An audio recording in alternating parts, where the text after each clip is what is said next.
Samantala, muli naman tayong makisilip sa lagay ng panahon ngayong araw. Live mula sa Pag-asa DOST, babalitaan tayo ni Harry Bayona. Good morning, Harry. Ano ang magiging lagay ng ating panahon para sa araw na ito?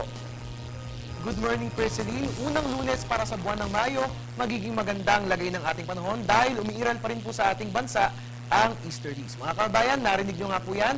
Easterlies po ang iiral sa ating bansa o yan po yung hangin galing sa dagat Pasipiko. So asahan po natin ang mainit na panahon. Ito nga po yung magdudulot ng partly cloudy sky sa buong bansa.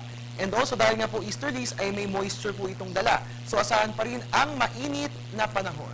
Also ayon kay Pag-asa Weather Forecaster June Galang, magpapatuloy naranasan nating isolated rain showers or thunderstorms, lalo po yan sa hapon o gabi. Pero magkaganon pa man, wala pa umano tayo sa panahon ng tag-ulan dahil bagaman nakararanas tayo ng mga pag-ulan sa hapon at gabi, hindi pa naman natin nararanasan ng araw-araw na early morning rain showers or thunderstorms. Also, makikita nga natin sa ating MTSAT na wala pa naman tayong ganong build-up ng cumulonimbus clouds. Diyan po yan sa may western section ng ating bansa. So again, inuulit po namin, wala pa po tayo sa panahon ng tag-ulan. At friendly reminder na lang po mga kabayan, dalhin lagi ang inyong payong nang sa gayon, rain or shine, ay protektado tayo sa harmful elements ng ating weather. At yan po ang lagay ng ating panahon para sa Lunes na ito. At yan po muna ang latest tungkol sa ating panahon. Kasama niyo po rito sa Balitaan para sa Telebisyon ng Bayan, ang inyong weatherman, Harry Bayona. Balik sa iyo, Perceline, and happy Monday.